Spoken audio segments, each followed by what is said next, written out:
Luserrek hitz egiten du milenialen frustrazioari buruz.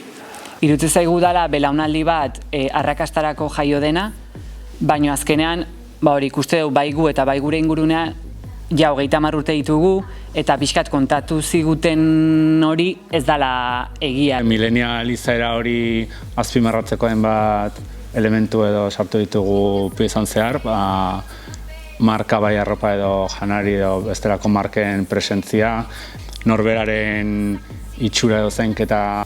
Obrako pertsonaian genuen irudikatu bere intimitatean, bere logelan sartutan genuena egin zen bideratu pertsonai hori baden bezala azaltzera eta... Guretzat bere logela da babeslekua edo, baina baita beldurrak eta inseguritateak ateatz zaizkizun tokia edo.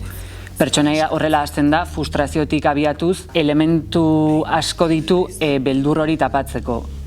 Ile faltsua du, partxeak ditu, arropa, guzti hori gizarte honetan askotan erabiltzen duguna guzti hori tapatzeko. Gero erabili duguna da hori kentzea eta beldur horiek kendu eta barneko benetako egi horren bilaketa.